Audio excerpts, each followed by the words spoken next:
Ang bagyong Ophel ay nanalanta sa ilang lugar sa bansa. Nasaan siya ngayon at ano ang panahong aasahan natin sa mahabang weekend na ito?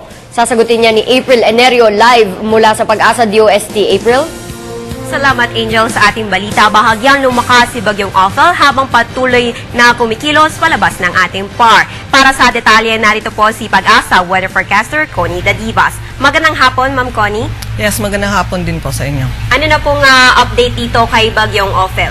Kanina alas 10 ng umaga, namataan ang Bagyong Ophel sa layong 440 kilometers kanluran ng Iba Zambales. At sa kasalukuyan, as of 12 noon, nasa labas na po ito ng Philippine Area of Responsibility.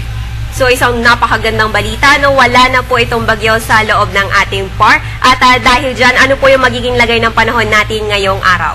Ay inaasahan po natin sa maghapon, ang Central at Northern Luzon ay makakaranas pa rin ng moderate to heavy rain showers, and then sa Southern Luzon kasama po ang Metro Manila ay light to moderate rain showers po, at ang Visayas and Mindanao naman ay bahagya lamang na maulap na may mga dagliang mga pag-ulan.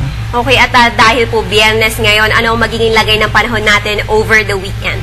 Saan natin mas maganda magiging lagay ng panahon sa buong bansa, pero lamang sa mga dagliang mga pag-ulan o pagkulog-pagkilat. Okay, huli na lang, no, ma'am, dahil kakalabas lang nito ni Bagyong Ophel, ay meron po ba tayo namamataang namumuong sama ng panahon within the next 3 days? Sa nakikita naman natin, wala tayong namataang kahit low pressure area o anumang sama ng panahon na posibleng makaka-apekto for the next 3 to 5 days. Okay, maraming salamat, Ma'am Connie. Wala naman po. Ayan po si Pag-asa weather forecaster Connie Dadivas para sa latest dito kay Bagyong Ophel.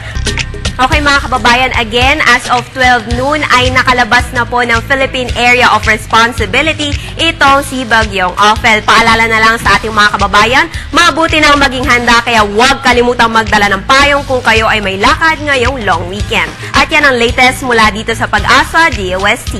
Para sa Telebisyon ng Bayan, April Enerio.